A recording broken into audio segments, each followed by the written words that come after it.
When it comes to the box office, the Winnipeg Goldeyes are consistently a grand slam. Loyal fans have made for record-setting numbers for the team. The Goldeyes are the gold standard of minor league baseball. That's according to former minor league manager and president of the Canadian Baseball Hall of Fame, Tom Volk. There's no question. And Winnipeg, if you do the math, I mean, look at the people turning the turnstiles, look at their payroll, look at their general operating expenses, and if you figure it out, they're doing pretty darn well. And there's no shame in that. I think it's great if they make money because they do it right there. This was another banner year. The team led the league in attendance for the 8th straight season, with more than 300,000 fans. And owner Sam Cates has boasted about the numbers since the team moved into the ballpark downtown. We're very happy. We're averaging just under sellout at 98%, and how can you possibly complain? The Goldeyes have 3 principal owners. Mayor Sam Cates owns a substantial portion of the team, along with noted property developers Robert and Sandy Schindelman. But in 1999, thousands, in fact more than 34,000 people bought a share in the owner's box through the Manitoba Crocus Fund. Over a couple of years, the fund invested $600,000 to become a shareholder and then lent the team another $400,000. The team gets revenue from food and beverage sales, parking, luxury boxes, and advertising. Cates seemed pretty sure as the team moved into CanWest Stadium there was a profit to be made. I think we should be able to do that, yes. We've sold out every piece of advertising we have. We're actually trying to create new advertising. The city lends a helping hand. It refunds more than $400,000 in entertainment and property taxes. And it doesn't charge a lot of rent for the land the ballpark sits on, just $1 a year. But how much does it cost to run the team? The league mandates a salary cap.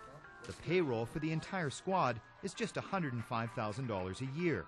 And travel costs aren't much higher. One owner in the league said annual travel for his team was $160,000. Other expenses would include looking after injured players, insurance, and paying down the debt for building the ballpark. If executive compensation is a measure of success, the team seems to do better each year. In 2003, Sam Cates got a salary of $171,000. By 2005, it had risen to $216,000, more than double all of the players' salaries combined. That's on top of a $104,000 salary he makes as the mayor. There are no public records of what the Schindelmans make from the team. We know how much the Crocus Fund, now in receivership, has been repaid on its loan. Nothing. Not a single interest payment has been made. And now the fund is suing the Goldeyes to get some of its money back. But Mayor Cates, in his response to the lawsuit, says the team doesn't have the money right now. He says, until such time as the Goldeyes can have a financially viable season and can pay the interest on the Crocus debentures, it is not required to pay any interest to Crocus or at this stage to the receiver. The Goldeyes simply cannot afford to do this at this time. Now, the Goldeyes are a private company, and there's no law that says they have to publish their financial statements. But in court documents we've looked at, including the proceedings of the mayor's divorce, it gives us an idea where at least some of the Goldeyes' money is going.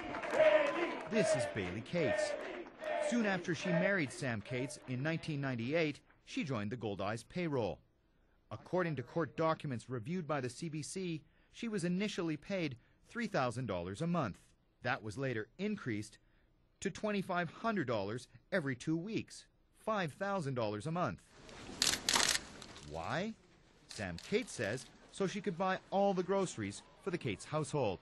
But in those court documents, Bailey Cates says, I was never hired by the Goldeyes or by Sam to do any work whatsoever for them.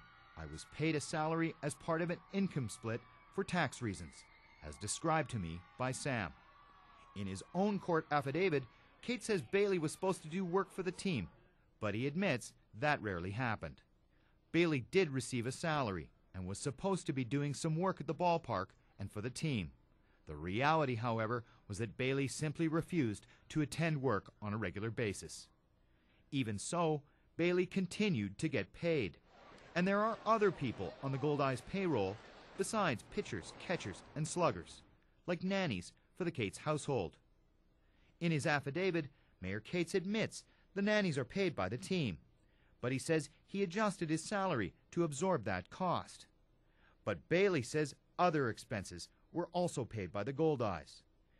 These expenses included physiotherapy, cleaning services, entertainment, meals, cars, and travel, something Sam Cates denies. So how does all of this sit with one of those 34,000 Manitobans who are part owners in the team? The fund had more than $100 million invested in Manitoba companies when it collapsed. $1 million of that in loans and shares in the Goldeyes. For the amount that the loan is outstanding and the fact that my retirement is outstanding also as a result of one of these many investments, it's pretty disturbing, and I think it's something that all Manitobans need to be more aware of.